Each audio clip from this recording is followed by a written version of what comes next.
All right.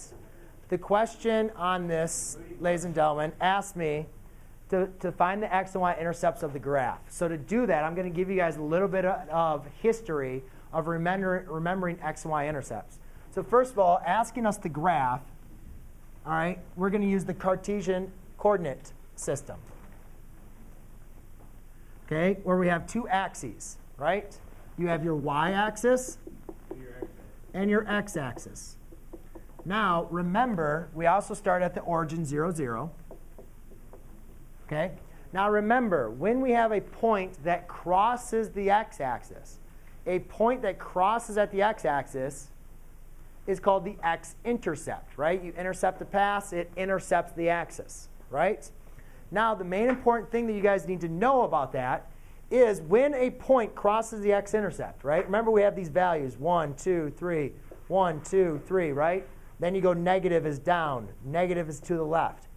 If I cross at x equals this value, which is negative 3, what is my y value? You guys really need to be looking up here and write it down. What is my y value over here? Negative 3. No, my x value, you're right, is negative 3. But what's the y value? 0, right? So this at this point is my x-intercept. So if I'm asking you, here's my equation, which, by the way, is in standard form. Actually, not really. We could factor out a 2, but it's in the standard form format. If I say, tell me what the x-intercept is, you don't know what x is, right? But do we know what y is? Yeah. Y has to be what? 0. 0, right? Because I said I don't know where the x-axis is, but no matter what, y is going to be 0. So what we write is, I always like to write two forms. I always say x-intercept, and I say y equals 0. Then what do you think it would be for the y-intercept? What do you think x is on this y-intercept? 0. So then I write y-intercept, x equals 0. So we're going to do the problem twice. One for the x-intercept, one for the y-intercept.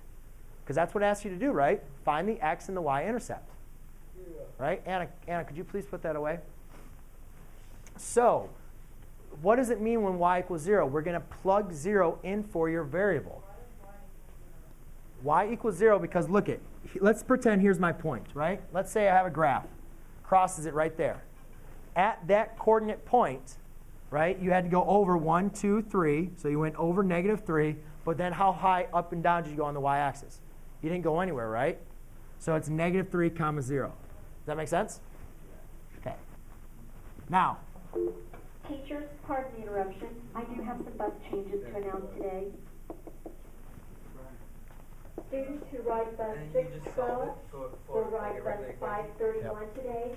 It will be a late bus, so we ask that the students on bus 612 wait on You use this to find the x and where it crosses the two axes and then connect. Bus 343 will ride bus No, I'm going to wait when she's done. I'm going to explain it. And students who ride bus Hold on. will ride bus DS16. Thank you. OK. So not done here yet, Cedric. So ladies and gentlemen, remember at each y-intercept or x-intercept, the other value is equal to 0. Can we hold off, ladies and gentlemen? Catherine.